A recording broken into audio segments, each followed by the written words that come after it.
unemployment rate held steady at 4.3%. The White House is touting today's numbers. Top economic advisor Kevin Hassett says that we are seeing a, quote, job market that's hitting on all cylinders. But if there is one area of concern coming out of today's report, it's wages. Average hourly earnings are not keeping up with inflation, meaning even if those paychecks are growing, prices are wiping out those gains. Here to break it all down for us is NBC News chief business correspondent Christine Roman. So, Christine, we have big job gains. We also have these wage concerns. So, what should we take away from this report? Look, this showed that the last 3 months were solid job-creating months. I mean, this was a resilient labor market. A 4.3% unemployment rate, that's a good number. But you're right to point out that wage growth has been slowing. It means while these companies are hiring, employers are adding jobs, they're not having to pay up a lot to get those workers. So that shows maybe a little bit of a crack in the system overall. But look, last year was not a great year for job creation. So these 3 months of jobs added, going back, this is kind of like what it was back in 2024. So we're getting back to that level.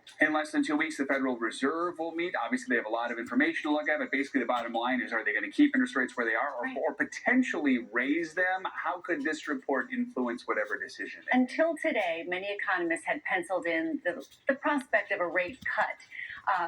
And one of the reasons for a rate cut was a soft job market. They wanted to support the job market. This is not a soft job market. This is not a job market that needs lower rates to support it. It's doing just fine.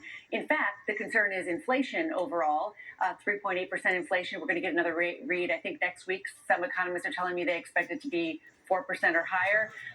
That's why you would raise interest rates to try to tamp that down. All right. We should also talk about gas prices while you have you. Today's average is down 26 cents. 26 cents compared with a month ago. Do we think this is going to continue? There's been a little bit of relief recently, and oil prices are down again today. So that means I think you could have a few days of drifting lower gas prices.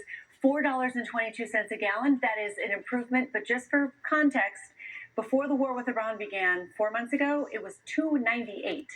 So it is better than it was, but it is still much worse than in recent memory, and that's what's still fueling those concerns about inflation overall. Especially with a lot of summer travel ahead. That's right. So for so many. Christine Roman's good to have you with us. Thank you.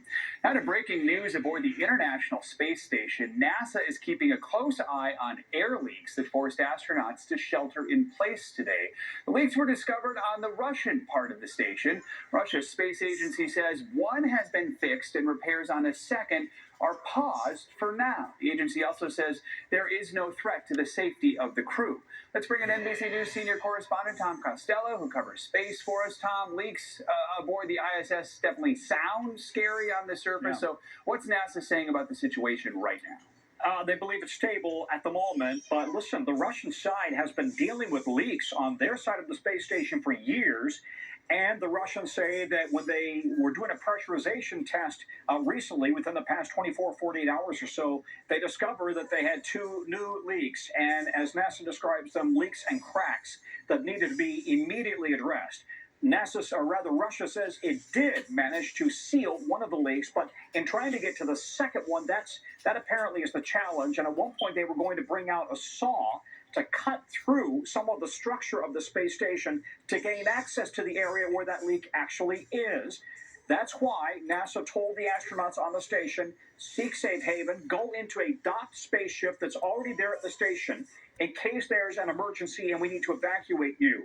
So all of the astronauts got into that space capsule, and then NASA called the astronauts and said, okay, Russia has decided they're going to wait on the repairs, and here is the radio call from Mission Control up to the astronauts on the station. We do have a big picture update for you, which is that our Russian colleagues have elected to perform measurements only today. So with that, we are comfortable backing out of the safe haven config.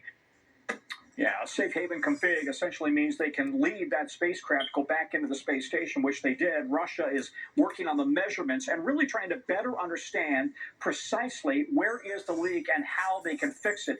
You know, Joe, it's not like if you got a leak on your bicycle tire, right, and you get some glue. This is a lot more serious and very, as Steve Robinson told me, the former astronaut, all of us have a tendency to go in and try to fix something and we make it worse. You don't want to make this worse. No doubt. And glue is not going to do the trick here, I have to imagine. So, Tom, most people may not even realize this. The International Space Station is actually set to be decommissioned in 4 years. Leaks like this, could that affect the timeline at all? I don't think so, because listen, overall, the station, according to everybody I talked to, is really operating very well. Yes, the Russians have had some issues with leaks on their side. The Russians get very high marks from their colleagues at NASA. Despite global tensions, Russia and the United States, NASA work very closely together every single day. And NASA is nothing but compliments, even off the record, to their colleagues at Russia in terms of dealing with their space program and the International Space Station. I don't think this is going to expedite deorbiting the space station. All right, Tom Costello, we know you'll stay on this. Tom, thank you so much. You bet. A Hollywood actor is dead, and authorities say his girlfriend's son is to blame. Los Angeles police say they responded to a 911 call on Wednesday and found 81-year-old James Handy unconscious with a stab wound. Handy most recently appeared in the 2022 film Top Gun Maverick. He also had many TV roles, including Law and Order. Let's bring in NBC News correspondent Steve Patterson. So, Steve, what else are police sharing, and what do they say the girlfriend's son revealed to them? Some bizarre details here, Joe. The name of the son is 44-year-old Michael Gledhill. It is 9:30. It's Wednesday morning, and police say they get this call seemingly out of nowhere, essentially admitting to the stabbing death of Handy. I want to read from you a quote. This is from police. This is what police say they hear through a dispatcher over the call. It says, quote, "I am the son of man.